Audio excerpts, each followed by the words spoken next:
হাওড়াতে আছে তার নাম নন্দীগ্রামে থাকবে। একজন ভোটারের নাম তো এক জায়গায় থাকে। এসআইআর ইজ নট নিউ, এটা নবম। এই এসআইআর হয়েছিল 2002-এ, 3-এ ভোটার লিস্ট বেরিয়েছিল, 4-এ মমতা ব্যানার্জি এখান থেকে 98,000 ভোটে জিতেছিলেন লোকসভা। তখন মিষ্টি ছিল, এখন তিতো হয়ে গেছে।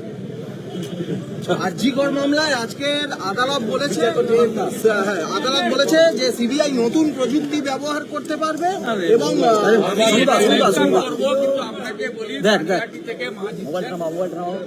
আর আমরা সরকার করছি, নতুন সরকার অভয়ার পরিবারকে বিচার পাইয়ে দেওয়ার কাজ করবে এবং বিনীত গোয়েল, সন্দীপ ঘোষ সহ মমতা ব্যানার্জিরা যে কনস্পিরেসির সঙ্গে যুক্ত ছিলেন, নির্মল ঘোষেরা, আমরা সামনে আনব।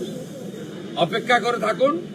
সরকার হলে আমাদের কোনো কোর্টেও যেতে হবে না, কোনো এজেন্সির কাছে যেতে হবে না। পশ্চিমবঙ্গে প্রচুর দক্ষ পুলিশ অফিসার রয়েছে, অনেক অবসরপ্রাপ্ত বিচারপতি রয়েছে। দক্ষ পুলিশ অফিসারদের দিয়ে সিট সিআইডি বানিয়ে আমরাই প্রশাসনিকভাবে অনেক কিছু করতে পারবো, সেই আশা নিয়েই কিন্তু সন্দেশখালীর প্রতিবাদী রেখা হিঙ্গলগঞ্জে দাঁড়িয়েছে, কামদুনির প্রতিবাদী টুম্পা কয়াল বিজেপির সঙ্গে, এবং সেই আশা নিয়েই অভয়ার মা পানিহাটিতে পদ্মফুলের প্রার্থী।